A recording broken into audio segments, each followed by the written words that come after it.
শিবির তো একেবারে নিষিদ্ধই ছিল, এখন যদিও সব বিশ্ববিদ্যালয়গুলোতে শিবিরের জয় জয়কার, এটা আমার কাছে খুব মানে রহস্যজনক মনে হয়েছে। এবং আরেক দিক থেকে আমি খুব সারপ্রাইজ হয়েছি যে বিশ্ববিদ্যালয়ের উচ্চ শিক্ষিত তরুণেরা, আমি আসলে এখনো মিলাতে পারছি না যে ওয়াই 4টা বিশ্ববিদ্যালয়, ঢাকা ইউনিভার্সিটি, জাহাঙ্গীরনগর, রাজশাহী বিশ্ববিদ্যালয়, চিরাং বিশ্ববিদ্যালয়, একেবারেই ল্যান্ডস্লাইড ভিক্টরি, পুরো প্যানেল।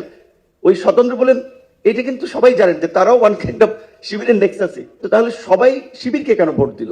এখানে যে সমস্ত আমাদের শিক্ষার্থী বন্ধুরা আন্দোলন সংগ্রামে এত স্যাক্রিফাইস করেছে, এত লাইফ রিস্ক নিয়েছে, ধরেন কাদেরের কথা, ঢাকা বিশ্ববিদ্যালয়, সে তো ওই মানে ফ্যাসিবাদের আমলে যে ডিক্লারেশন দিয়েছে রিস্ক নিয়ে, তাকে তো যে কোনো সময় তুলে নিয়ে গুলি করে রাস্তার পাশে ফেলে রেখে যেতে পারতো, যে ওকে সাত থেকে যেভাবে গুলি আসছিল ওইরকম একটা গুলিতে সে মারা গিয়েছে, কিন্তু তাকে ভোট দিয়েছে কত দেখেন কেউ।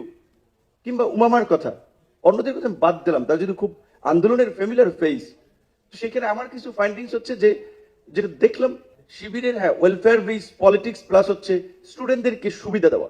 যেমন অনেকে বলেছে যে কোন কোন হসপিটালে নাকি আপনার চুক্তি হয়েছে যে সমঝোতা স্মারক কিংবা চুক্তিতে তাদের পরিবার, তাদের সদস্যরা আপনার খুব কম খরচে ট্রিটমেন্ট করাতে পারবে। তো আমরা যে তরুণদেরকে নিয়ে স্বপ্ন দেখি, যে তরুণদেরকে নিয়ে আমরা এগিয়ে যেতে চাই এটা পরিবর্তনের দিকে, তো তারা যদি লাইক গ্রামে আমরা যেটা কথা বলি যে 500-1000 টাকায় মানুষ ভোট দিয়ে দেয় আরেকজনকে, বাস বিচার করে না, যেটা সবচেয়ে একটা বড় মানে আমাদের জনসচেতনতার অভাব, যার ফলে অযোগ্য মানুষগুলো পার্লামেন্টে চলে আসে, নেতৃত্বে চলে আসে।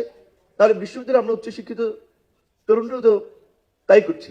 শিবির, আমার ব্যক্তিগতভাবে আমি বলছি, এখানে শিবির কেউ থাকলে তাদের প্রতি আমার ফুল রেসপেক্ট আছে, তাদের ডেডিকেশন আছে, কমিটমেন্ট আছে তাদের রাজনীতিতে, কিন্তু আরো তো ছাত্র সংগঠন আছে।